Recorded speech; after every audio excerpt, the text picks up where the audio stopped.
Hello दोस्तों, welcome है आप सभी का आपके अपने यूट्यूब चैनल जिज्ञासा इंस्टीट्यूट में। आज देखें हमारा जो है षडांग चल रहा था, तो यहाँ से संबंधित जो पार्ट 1 था उसमें हमने बताया था कि षडांग से संबंधित पार्ट 2 या 3 बनाए जाएंगे। तो देखें पार्ट 1 जो बताया गया था, पार्ट 1 इसमें जो है एक तो षडांग की संपूर्ण व्याख्या बताई गई थी, है ना। तो ये चीज़ इसमें रहेगी, संपूर्ण व्याख्या बताई गई थी। इसके अलावा षडांग से संबंधित काम सूत्र और जय मंगला, इनकी पूरी की पूरी डिटेल वहाँ मेंशन की गई है। षडांग के जो 6 अंग हैं चित्रकला के षडांग में, इसमें 2 अंग पीछे पार्ट 1 में बताए जा चुके हैं। एक तो रहेगा रूप भेद और दूसरा रहेगा प्रमाण। ये जो चीज़ें हैं इतनी, ये सारी पार्ट 1 में बताई जा चुकी हैं। आज जो रहेगा ये पार्ट 2 रहेगा। तो पार्ट 2 में देखें, रूप भेद हो गया, प्रमाण हो गया। पार्ट 2 में एक भाव रहेगा और भाव के साथ साथ रस की संपूर्ण व्याख्या, रस के प्रकार, रंग और प्रतीक, जितनी चीज़ें रहेंगी वो सारी इसमें समाहित रहेंगी। और इसके अलावा लावण्य योजना रहेगी। लावण्य योजना, ये 2 जो पार्ट रहेंगे, कला के जो अंग रहेंगे, ये आज पार्ट 2 में बताया जाएगा। इसमें एक पार्ट और इसका आएगा जो पार्ट 3 रहेगा, उसमें जो 2 शेष बचेंगे उनके बारे में बताया जाएगा। तो देखें, स्टार्ट करते हैं आज का जो सेशन रहेगा षडांग को लेकर। तो इसमें 2 जो कला के अंग रहेंगे उनको संपूर्ण व्याख्या सहित पीछे बताया गया है। और अगला जो अंग रहेगा ये है भाव। भाव, तो देखें कला के अंगों में जो भाव रहता है, तो भाव का बहुत महत्वपूर्ण योगदान रहता है। भाव समझें कि भाव किसे कहते हैं, तो आंतरिक सौंदर्य है। जो भाव है वह आंतरिक सौंदर्य है, सीधे से ये कह सकते हो। या तो आकृति में हृदय के भावों को दिखाना। कोई भी आकृति जब हम बनाते हैं तो उसमें हृदय के भाव जो हैं उनको प्रकट करना, दिखाना, तो ये भाव की डिफिनेशन है।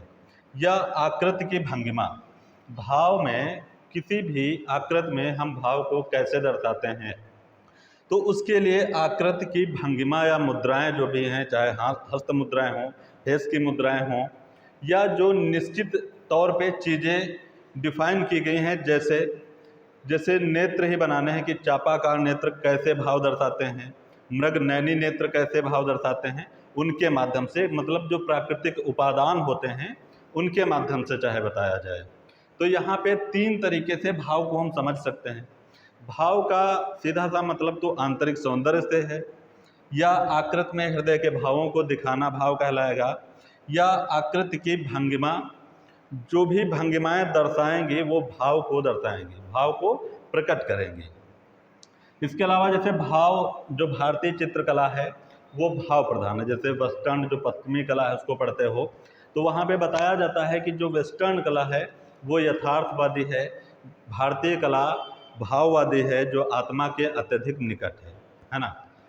तो सभी लयात्मक चीज़ों में, सभी जीवित चीज़ों में भाव की अनिवार्यता बहुत ज़्यादा होती है ना। कोई भी ज्यामितीय आकृति में भाव नहीं दर्शाए जाते हैं। तो यहाँ से भाव की ये डिफिनेशन रहेगी। हमारे हिसाब से तो समझ गए होंगे कि भाव किसे कहते हैं। तो भाव या आंतरिक सौंदर्य, या आकृति में हृदय के भावों को दिखाना, या आकृति की भंगिमा द्वारा भाव को दिखाना। तो भाव का सीधे से मतलब ये समझिए कि जो भी आंतरिक सौंदर्य है, जो भाव हमको महसूस होते हैं अपनी चित्रकला संयोजन में, वो भाव हैं। तो यहाँ पे आंतरिक सौंदर्य, या इसमें से कैसे भी समझ सकते हैं, यहाँ पे हमने बताने के लिए यहाँ पे कई तरीके से लिखा हुआ है। ठीक, तो भाव की छोटी सी डिफिनेशन तो ये है, यहाँ से क्लियर हो गया होगा। अन्यथा देखें भाव की, यहाँ थोड़ा सा देख लेंगे डिटेल में भाव के बारे में। देखें भाव। तो यहाँ थोड़ा डिटेल में देखेंगे कि यह कलाकृति का भीतरी या मानसिक या आध्यात्मिक आयाम होता है। कोई भी देखो, ये आंतरिक सौंदर्य है, आंतरिक भाव हैं जो संयोजन हमारा प्रकट करता है। तो ये क्या है, कलाकृति, कोई भी संयोजन हमारा या कोई भी कलाकृति हमारी, उसका भीतरी मानसिक या आध्यात्मिक आयाम जो है वो भाव कहलाता है। ठीक, अब भाव प्रदर्शन देखेंगे कैसे करेंगे।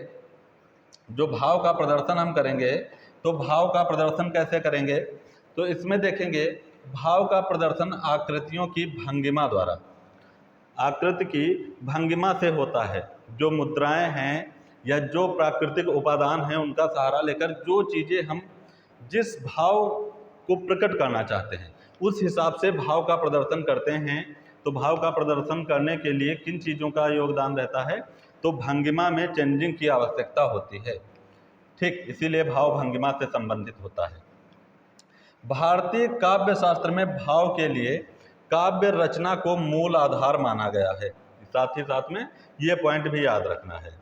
अगला पॉइंट देखेंगे, भाव जो है शरीर तथा इंद्रियों में विकार उत्पन्न करने का कार्य करता है। विकार का मतलब यहाँ पे सिर्फ त्रुटि से नहीं है। जैसे विकार का मतलब कोई त्रुटि आ गई, विकार हो गया, विकार उत्पन्न हो गया, कोई एरर आ गया, है ना, कुछ रॉन्ग हो गया। तो भाव जो है शरीर तथा इंद्रियों में वो विकार उत्पन्न करता है। भाव के द्वारा ही हम दिखाते हैं कि आकृति हंसती है, नाचती है या उछलती है, या उसमें भाव कैसे हैं, वो शोकमग्न है या उल्लासमयी है, प्रसन्न है या स्थिर है, शांत है।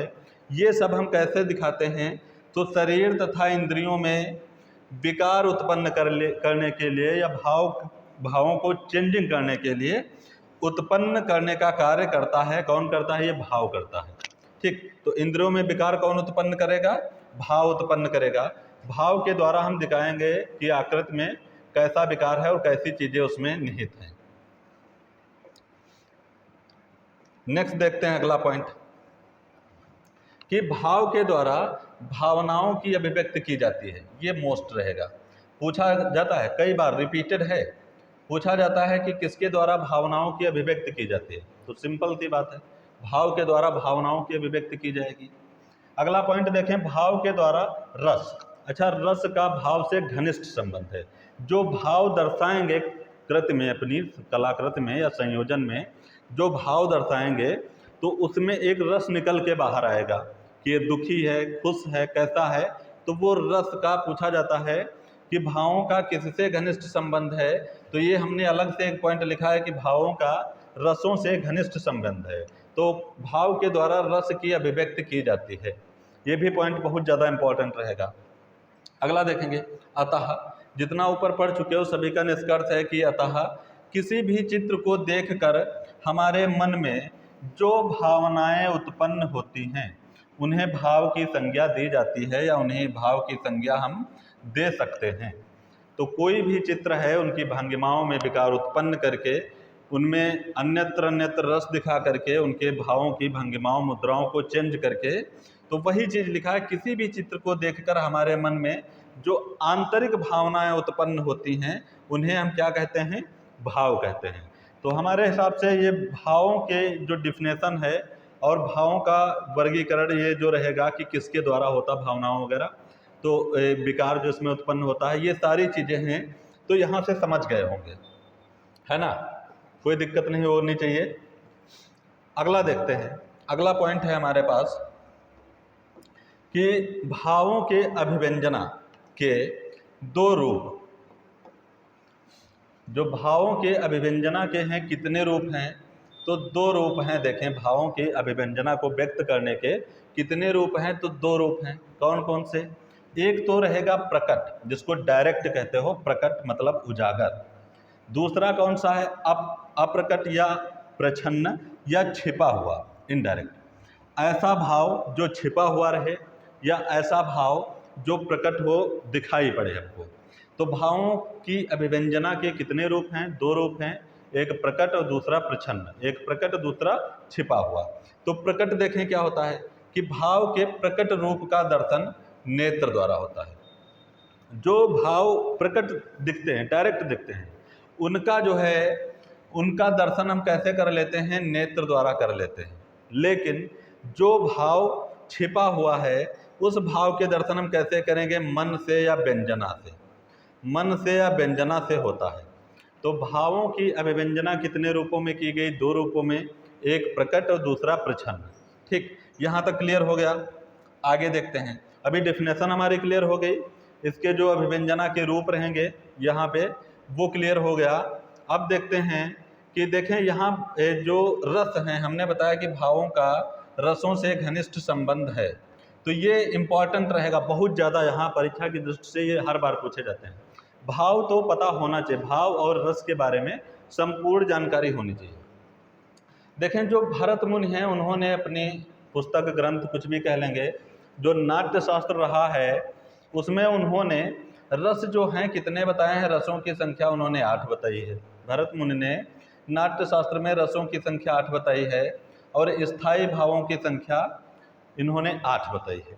अभी इसके बारे में हम पूरी बात करेंगे।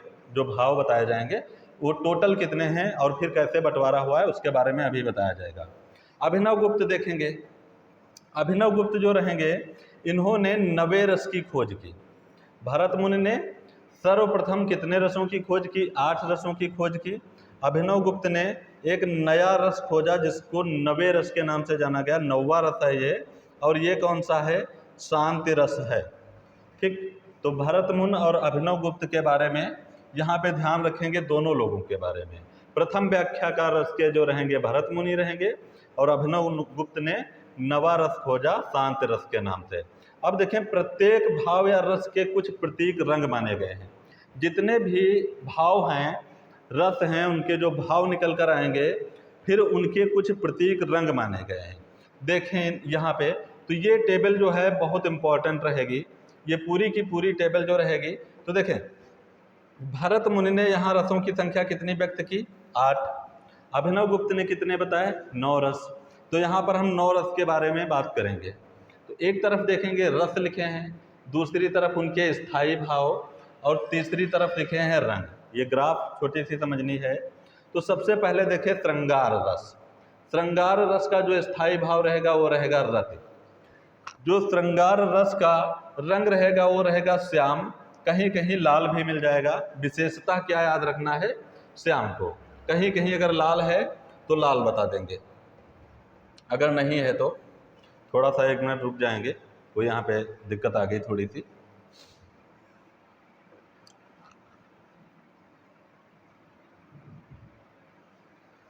तब तक ऐसे ही देख लेते हैं। अगला देखें, रस रहेगा हाथ से। तो ये रहेगा जो हाथ से है, 1 मिनट,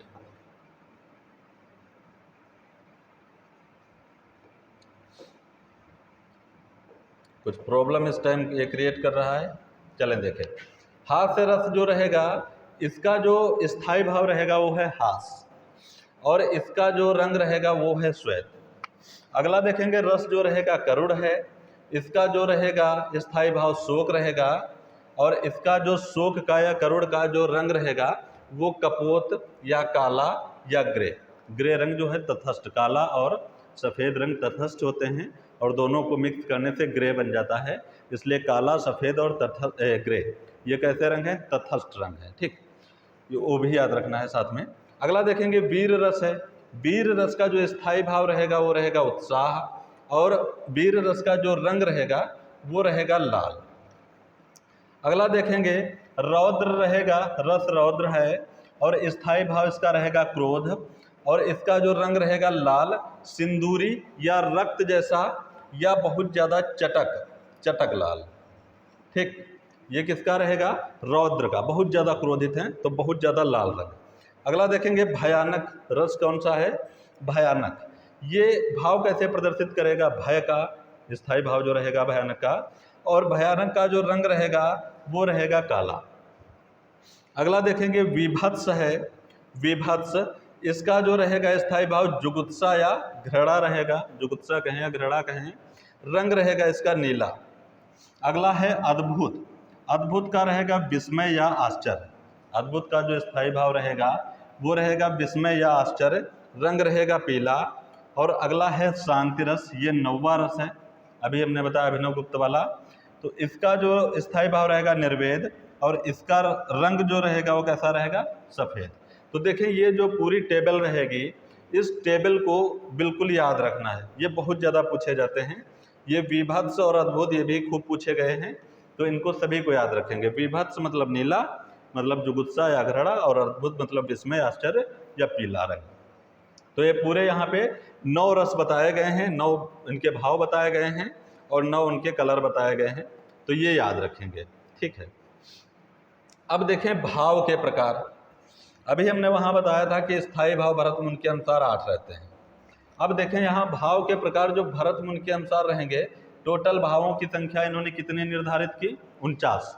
भरत मुनि के अनुसार भावों की संख्या कितनी है, अगर सीधे से पूछा जाता है तब बताएंगे 49, जिसमें से देखें 49 में से स्थायी भाव कितने हैं, तो 8 रहेंगे, और संचारी भाव कितने रहेंगे, 33 रहेंगे, सात्विक भाव कितने रहेंगे, 8 रहेंगे। अब इसमें जो ये भी पूछा जाता है, भरत मुनि ने संचारी भाव कितने निर्धारित किए, तो 33 बताएं, स्थायी भाव कितने निर्धारित किए, 8 बताएं, सात्विक भाव कितने निर्धारित किए, 8 बताएं। अब देखें जो भरत मुनि के अनुसार सीधे से भाव पूछे जाते हैं, तो भावों की संख्या इनके अनुसार 49 बताएं, ठीक। तो ये तो क्लियर हो गया होगा, इंपॉर्टेंट भी रहेगा, बहुत ज़्यादा पूछा जाता है। देखें विभाव के भेद पूछ लिए जाते हैं, विभाव के, तो देखें भाव हो गया, विभाव के 2 ही भेद रहते हैं, एक रहेगा आलंबन, दूसरा रहेगा उद्दीपन। ये भी इंपॉर्टेंट है, रिपीटेड हैं, सारे पूछे जा चुके हैं, इनको अच्छे से लर्न करिए। अनुभाव के भेद देखें, इनकी संख्या रहेगी 3। देखें एक रहेगा कायिक, और जो यहाँ पे ध्यान रखेंगे, अनुभाव, विभाव और भाव, तीनों में अंतर है, समझते रहिएगा। अनुभाव के भेद हैं कितने, 3, एक कायिक, और दूसरा रहेगा मानसिक, और तीसरा रहेगा सात्विक। ये अनुभाव के भाव रहेंगे, ठीक। अनुभाव, यहाँ पे देखें अनुभाव के ये भेद हैं, और यहाँ पर देखें ये विभाव के भेद रहेंगे, और यहाँ पे देखें ये भाव के प्रकार रहेंगे या भाव के भेद रहेंगे। तो तीनों चीज़ें जो है अलग अलग पढ़नी है, और अलग अलग इनको याद भी रखना है। अब देखें भाव से संबंधित लगभग सारी चीज़ें क्लियर हैं। यहाँ पे एक यहाँ पे लाइन लिखी है कि भाव किसी वस्तु के सौंदर्य को देखने के लिए सहायक होती है। भाव किसी वस्तु के सौंदर्य, मेनली आंतरिक सौंदर्य, ठीक।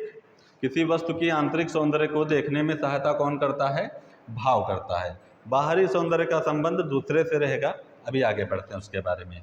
तो भाव हमारे हिसाब से क्लियर हो गया होगा। अब देखें यहाँ पे लावण्य योजना है, ये जो रहेगा चित्रकला के अंगों में चौथा अंग है। भाव अभी हम पढ़े हैं, अब यहाँ पे देखेंगे ये कौन सा अंग रहेगा, 4 नंबर का। तो लावण्य योजना या लावण्य योजनम, या सिर्फ लावण्य कहेंगे। तो देखें लावण्य क्या है, तो सीधे से तो ये समझ लो, भाव जो है वो आंतरिक सौंदर्य है किसी चीज़ का, लावण्य क्या है, वो बाहरी सौंदर्य है, जो ऊपर से फाउंडेशन लगा लेते हैं वो है लावण्य, है ना, किसी चीज़ का बाहरी सौंदर्य। भाव के साथ लावण्य योजना की आवश्यकता बहुत ज़्यादा ज़रूरी है। लावण्य योजना भी होनी चाहिए, जिसको लुनाई कहते हो, फिनिशिंग कहते हो।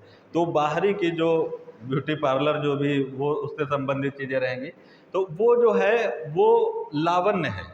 तो यहाँ पे ये चीज़ ध्यान रखेंगे कि भाव क्या है, आंतरिक सौंदर्य है, लावण्य क्या है, बाहरी सौंदर्य है।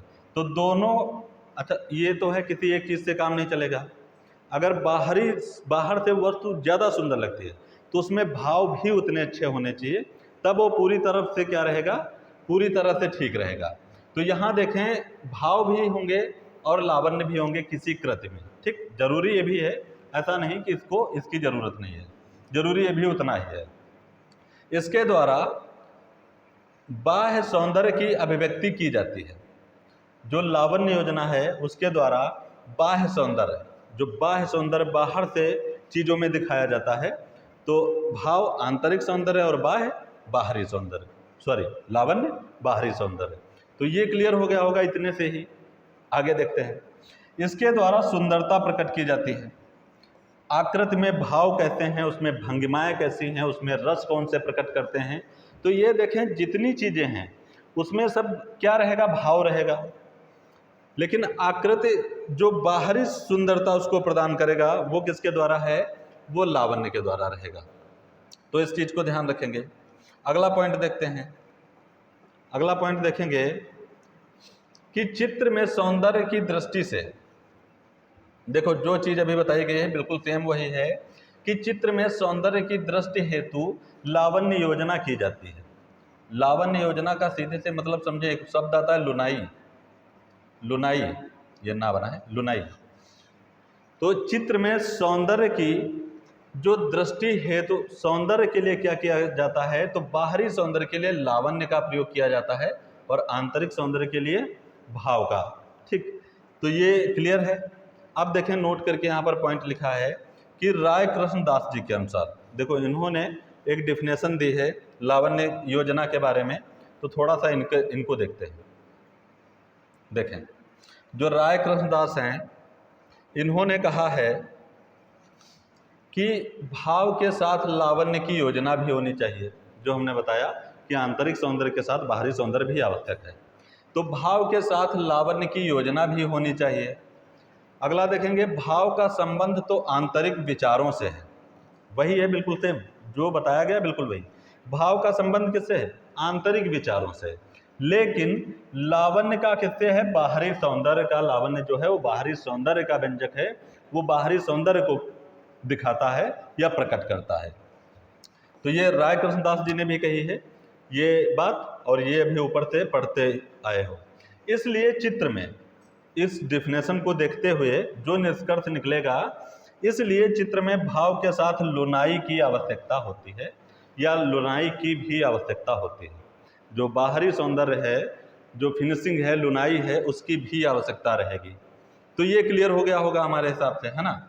भाव और लावण्य दोनों चीज़ें यहाँ पे क्लियर हो गई होंगी इतने से ही। अब देखें, एक पार्ट और हम अभी यहाँ से सभी लोगों के मध्य लाएंगे, जो रहेगा षडांग से संबंधित पार्ट थर्ड। देखें, फंडामेंटल की रीढ़ की हड्डी जो है वो षडांग ही है। दो चीज़ें सबसे ज़्यादा फंडामेंटल में इम्पॉर्टेंट हैं। एक तो चित्रकला के 6 अंग जिनको षडांग कहते हो, ठीक, ये। दूसरा रहते हैं चित्रकला के तत्व। चित्रकला के अंग ये हो गए और चित्रकला के तत्व रहेंगे। तो ये दो चीज़ें जो हैं फंडामेंटल से, यही बहुत ज़्यादा इम्पॉर्टेंट हैं। और कोई भी ऐसा एग्जाम नहीं होगा जिसमें यहाँ से क्वेश्चन ना आए, षडांग से या तत्व से। किसी भी चीज़ की अगर प्रिपरेशन आर्ट से कर रहे हैं तो ये 110% श्योर है कि ये टॉपिक जो है बिल्कुल आने ही तय है। इसलिए एक पार्ट अभी और आएगा।